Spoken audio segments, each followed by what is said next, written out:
तो बच्चों, एक बार एक lady and a mathematician are travelling in a plane, उनके बीच में क्या कम्युनिकेशन हुआ, एक मैथमेटिक्स क्वेश्चन बन गया और उसको कैसे मैथमेटिशियन ने सॉल्व करा, आइए देखते हैं। The lady challenges to the mathematician कि मैं आपको एक पजल देती हूँ, आप उस क्वेश्चन को सॉल्व करके बताइए। तो मैथमेटिशियन ने कहा कि हाँ ठीक है, आप पूछिए। अब उनके बीच में जो कम्युनिकेशन हुआ, पहला क्वेश्चन जो उसने पूछा वो ये है कि प्लीज गेस और find out the ages of my 3 daughters. मेरे 3 जो डॉटर्स हैं उनकी एज आप फाइंड आउट करिए। तो मैथमेटिशियन ने कहा okay, give me some hint, give me some clue, I will definitely find out. तो फर्स्ट हिंट जो लेडी ने दिया, that is the product of the ages of my 3 daughters is 36। तो जैसे ही मैथमेटिशियन ने ये सुना, उसने कुछ वर्किंग करी रफ पेपर वगैरह निकालकर, एंड ऑब्वियसली प्रोडक्ट 36 से 3 नंबर का। तो उसने कहा कि I am not getting the exact answer, please give me some more hint. तो लेडी ने कहा, जो नेक्स्ट हिंट मांगा उसके बाद लेडी ने कहा कि the sum of the ages of my 3 daughters is equal to your seat number.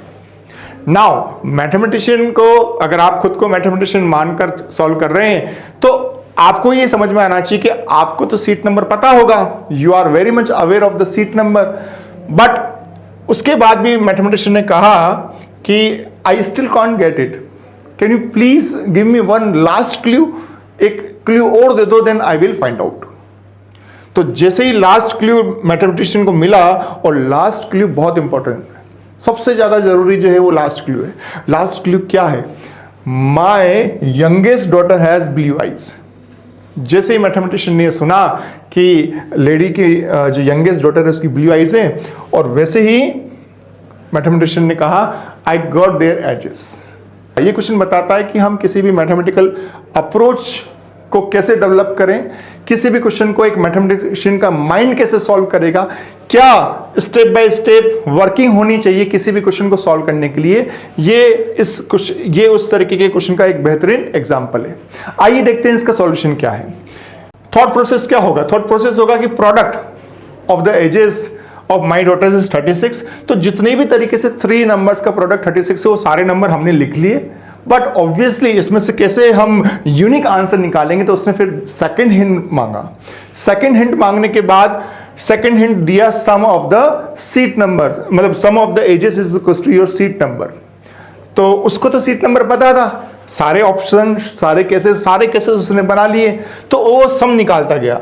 अब सोचिए, सम अगर 38 होता तो वो आंसर दे चुका होता, सम अगर 21 होता तो ये वाला केस वैलिड हो जाता और आंसर दे चुका होता।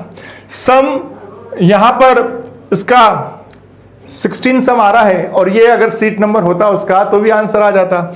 इन सभी में अगर उसका सीट नंबर उसको पता है, उसको सारे प्रोडक्ट के केसेस पता है, बट फिर भी उसने नेक्स्ट हिंट मांगा, तो मतलब वो कंफ्यूज हो गया। इसके बाद वाला जो हिंट था वो अभी भी कंफ्यूज है। तो 166 एज होगी या 229 एज होगी, अभी भी वो कंफ्यूज है। तो उसने लास्ट हिंट मांगा, और क्या कहा लेडी ने? क्या कहा? My youngest daughter has blue eyes. अब आप सोचिए, मैथमेटिक्स में थोड़ा सा इंग्लिश का यूज हुआ है।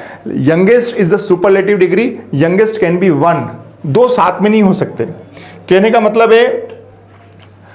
मतलब है यंगेस्ट जो है, कोई एक सबसे छोटा एक ही होता है, सबसे छोटे 2 नहीं हो सकते।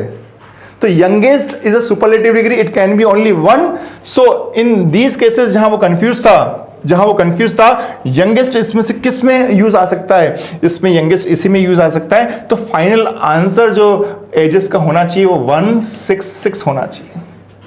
तो मेरा मानना है आपको समझ में आया होगा किस तरीके से एक मैथमेटिक्स माइंड को हम ट्रेन कर सकते हैं, हमारे माइंड को मैथमेटिक्स के लिए कैसे ट्रेन कर सकते हैं। जब हमें जो इन्फॉर्मेशन पहले दी जाए उसके केसेस बनाएं, उसके बाद सेकंड इन्फॉर्मेशन का यूज करें, और फिर लास्ट में अगर कोई हमें इंपॉर्टेंट इन्फॉर्मेशन दे रखी, जैसे इसमें दे रखी थी, उसका यूज करें, तो हमारा आंसर डेफिनेटली आएगा। Thank you.